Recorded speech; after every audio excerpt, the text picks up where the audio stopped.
Sortez, respirez, c'est le Quality Time. Alors, un Quality Time un peu spécial, parce qu'on va parler d'un bouquin, d'un livre qui s'appelle L'Hébreu parle au français, qui a été écrit, qui est sorti en 2017 et qui a été écrit par Fabienne Berman, mon invitée du jour. Bonjour Fabienne. Bonjour. Ravie de vous accueillir et en plus on va parler hébreu, donc c'est formidable. En tout cas, on va parler de l'hébreu, ce sera mieux. D'accord. Donc un livre, on va dire, parce que vous êtes une amoureuse de l'hébreu, vous qui êtes en Israël depuis 50 ans. Près de 50 ans, oui. Cette année. Oui. Vous les fêtez cette année. Je les fêterai cette année. Alors l'hébreu, vous connaissez, vous maîtrisez, vous l'avez enseigné pendant de nombreuses années. Oui, dans différents cadres, à l'université, dans des ulpanim en ville, à toutes sortes de populations, cours professionnels, cours pour différentes parties de la population. Ça veut dire que vous avez enseigné à des Arabes aussi, voilà, c'est ça. Oui, oui. Des Arabes, des Juifs, évidemment. Bien sûr. Toutes catégories socio-professionnelles confondues. Toutes catégories professionnelles confondues et des cours professionnels, par exemple à Adassa, pour des professions médicales. Donc vous avez vu les difficultés des uns et des autres en fonction de l'origine, mais aussi de l'âge. De l'âge, forcément. Oui, un facteur certainement important. Les jeunes apprennent plus vite, c'est incontestable. Mais enfin, les plus âgés, on ne va pas dire les vieux, peuvent aussi apprendre, et je le crois profondément. Alors, il y a souvent des différences entre ceux qui savent très bien lire, mais qui n'arrivent pas à parler, et le contraire, ceux qui parlent sans savoir lire la langue. C'est toujours assez saisissant, ce contraste. Comment vous l'expliquez ? Je l'explique parce que d'acquérir une langue au niveau du parler, du quotidien, des conversations dans la rue, ou même un peu lire le journal, on l'apprend en général à l'ulpan et on se débrouille. Et quand les gens pensent qu'ils se débrouillent, ils ne font plus d'efforts après. Je pense que c'est dû à un manque de persévérance ou un manque de volonté, parce qu'il faut persévérer, il faut s'appliquer. Il faut souffrir, il faut transpirer. Il faut un peu souffrir pour avoir du plaisir. Pour avoir du plaisir, justement, pour pouvoir accéder au niveau où on peut lire un livre, de la littérature, et l'apprécier comme les gens apprécient leur langue maternelle. Alors, votre livre est un livre de lexicologie, mais pas que.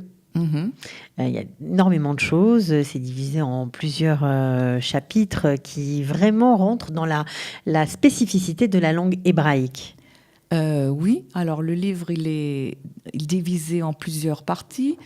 La première, je l'ai appelée au fil du calendrier, c'est-à-dire que je suis le calendrier hébraïque, et sur chaque date ou fête, chaque date ou fête m'a inspiré un article, ou plusieurs articles évidemment, puisque les articles ont d'abord paru dans un journal, dans le Jérusalem Post, pendant plusieurs années.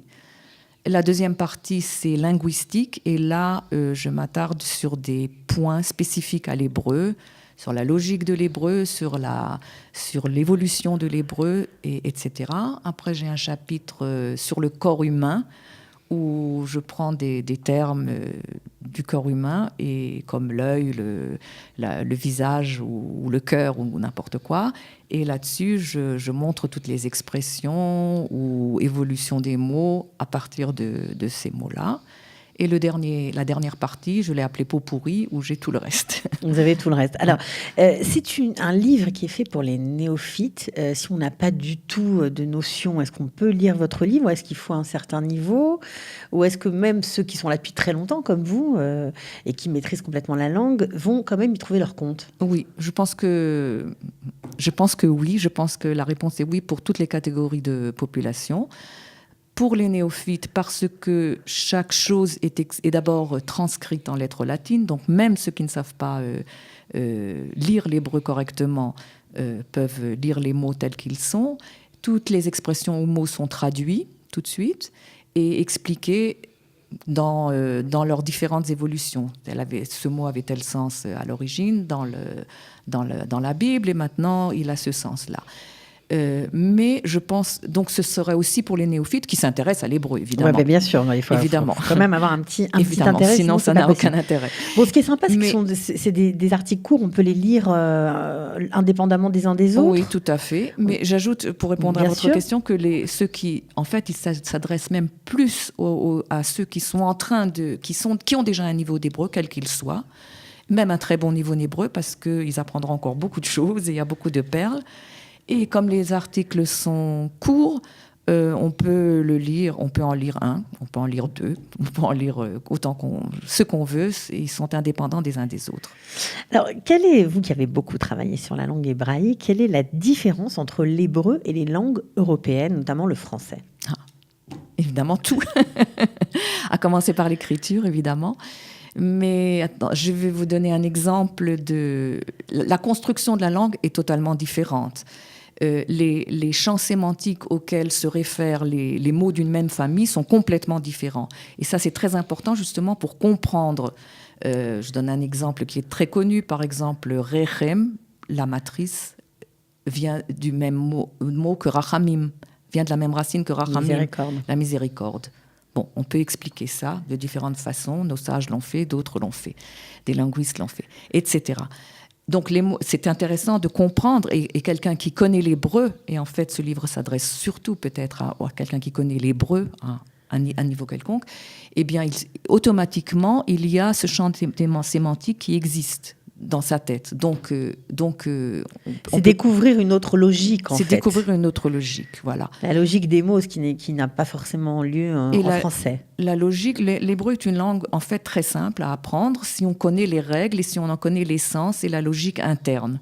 Ça, je l'explique aussi. Et en 2 mots, l'hébreu est basé sur les racines, ça tout le monde le sait, et sur les shem, c'est-à-dire ce qu'on appelle en hébreu mishkal, et qui est aussi un indicateur de sens. Ok.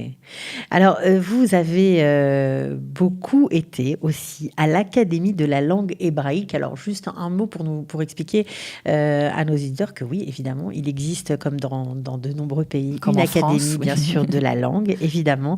Alors, Alors, la première chose, évidemment, c'est peut-être moins prestigieux qu'ils n'ont pas d'habit de verre et ils sont pas payés comme les académiciens français. Mais évidemment, c'est la référence pour la langue hébraïque. Ils répondent par mail ou par diverses voies à n'importe quelle question sur la langue. Ils répondent. Et ils n'imposent pas, comme on croit souvent, tel mot.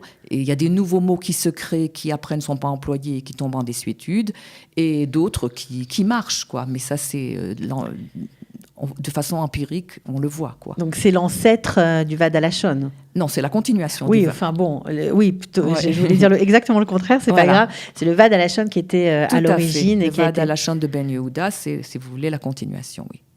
Ok. Donc, tout le monde peut y aller. Il y a des conférences, j'imagine, parfois. Il y a des conférences parfois. On peut y aller, on peut apprendre. On peut aller sur le site qui est excellent. Et on peut poser des questions. Comment dirait-on ceci ou cela? Ou bien est-ce que ceci est disible? Ou quel est le nouveau mot pour, etc. Alors, on sait très bien, forcément, que l'hébreu vient de la langue à Kodesh, de la langue sacrée, de l'hébreu biblique. Vous pouvez je sais que vous avez consacré un chapitre dans votre livre. Vous pouvez nous en lire un petit extrait? Oui, alors justement, je vais vous lire un article qui s'appelle « Du sacré au profane ». Okay. Bon, en fait, cette idée revient dans beaucoup d'articles parce que justement, le sacré est la base de la langue actuelle qui comprend toutes les strates. Donc, je lis. La séparation entre sacré et profane n'est pas toujours aisée, ni d'ailleurs obligée. L'hébreu en donne une illustration intéressante. Certains le déploreront, d'autres y verront au contraire un signe de continuité et de déférence aux références originelles.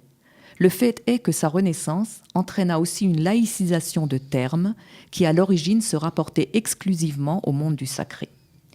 Il en est ainsi de termes spécifiques liés au culte, à commencer par le mot définissant celui-ci, avoda, au temple de Jérusalem. Ce culte ne doit être rendu qu'à l'unique maître du monde, comme il se doit, et pas autrement, pour ne pas tomber dans le avoda zara, l'idolâtrie. Aujourd'hui, on va au travail, on y fait ce qu'on doit y faire, de même qu'on accomplit les tâches ménagères, le travail musculaire, ou tout ce qui demande un effort et qui est exigé des élèves, des adultes, ou des bambins au jardin d'enfants, toute œuvre d'art ou recherche universitaire, et même le parti travailliste, tout cela est avoda. Ces activités sont honorables tant qu'il ne s'agit pas de duperie ou de bluff, que ce qu'on désigne dans le langage parlé par avoda ba'enaim. Ok.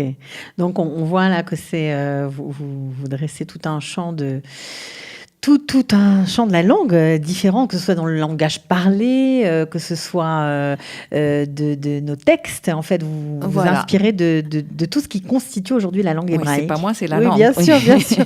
Je montre l'évolution des mots souvent. Ah, justement, en parlant d'évolution des mots, il y a un mot qui vous vient à l'esprit qui a été créé de nos jours, il n'y a pas si longtemps. Qui a été créé de nos jours, oui, bien sûr. Il y en a plein, j'imagine. Il y en a plein. Là, je donne beaucoup d'exemples. Vous me dites, il y a aussi des mots qui changent de sens, par exemple. J'explique aussi ça. Maintenant, si vous voulez, un mot qui a été créé. Parce qu'on parlait tout à l'heure, quand en préparant l'émission, vous me racontiez qu'un jour, en écoutant votre radio, on est en 77, lorsque le Likoud est arrivé au pouvoir. Oui. Je vais vous donner cet exemple. Donc, je pense que donc, je dis que les nouveaux mots créés en hébreu sont pour quelqu'un qui parle la langue, pour tout locuteur d'hébreu, immédiatement compréhensibles. C'est ça, parce que les nouveaux mots étant basés justement sur... les nouveaux mots réussis, disons. Il y en a qui sont peut-être moins réussis et qui après... Employés, en tout cas, qui rentrent vraiment dans le langage. Donc, ils sont tout de suite compréhensibles. Par exemple, en 1977, le soir des élections, quand le Likoud a remplacé le Maharar, comme le Parti travailliste s'appelait à l'époque, eh bien, le journal télévisé de l'unique chaîne qu'il y avait à l'époque en Israël a commencé par les mots, par un seul mot. Le présentateur a dit « Mahapach ». Et tout le monde a compris. Et après, c'était un mot qu'il avait créé pour ça. C'était un mot qui n'existait pas vraiment. Non, le mot Mahapecha, révolution, existait. Le mot Mahapechet existait. Le mot Afour existait, contraire, etc. Contraire, exactement. Tout ça, tous ces mots-là existaient. Mais Mahapach, avec le même du substantif, n'existait pas. Voilà. Alors, le retournement, c'était Mahapach. De situation, puisque c'était un grand bouleversement politique. Voilà. Et ce mot est rentré dans la langue. Depuis, on peut l'utiliser pour... De même que je vais vous donner un autre exemple, il y a quelques années, c'était sous Arik Sharon, il y a un journaliste qui a dit qu'il fallait l'atreg et Arik Sharon, parce qu'il menait une politique qui... Alors, comment vous le traduisez, l'atreg ? Alors, qu'est-ce que c'est l'atreg, en fait ? Alors, pour tout de suite, tout le monde a compris. Ça vient du mot étrog. Et un étrog, il ne faut pas y toucher. Un étrog, il faut qu'il reste comme il est, pour qu'il soit cachère. Il ne faut pas lui enlever le voilà. Donc, il faut le laisser, même s'il y a, à l'époque, c'était pour... je ne vais pas faire de politique, mais c'était pour... s'il avait des affaires soupçonnées de ceci ou de cela, mais comme il menait une politique qui était proche de celui que le journaliste en question prônait, il fallait l'atreg. Et c'est un mot qui est resté. Et c'est un mot qui est resté. Alors justement, là, je vais m'adresser à la prof. Alors, vous avez bien sûr, vous êtes auteur, mais la prof, vous avez eu des centaines d'élèves. Vous dites que votre livre peut servir à tout le monde, peu importe son niveau. Chacun le prendra en fonction de son niveau de compréhension. Mais est-ce que vous avez un truc à donner à ceux qui ont envie de progresser, qui stagnent ? Qu'est-ce qu'il faut faire ? Voilà, je sais que c'est une question qui est très crucial. Mais oui. Voilà. Alors, il y a beaucoup de gens, comme je le disais, qui arrivent à. Et est-ce qu'on peut progresser après 10 ans, après 5 ans d'Alia, après, on a l'impression que. Oui, voilà. On peut progresser. Beaucoup de gens. Alors, mais comment progresser ? Eh ben, c'est ce que je disais, il faut faire l'effort de lire. Oh là là. Mais oui, c'est comme aux enfants, quoi. C'est comme les enfants. Il faut pas avoir peur en plus, parce que là, je vous donne beaucoup de petits trucs peut-être pour surmonter la peur.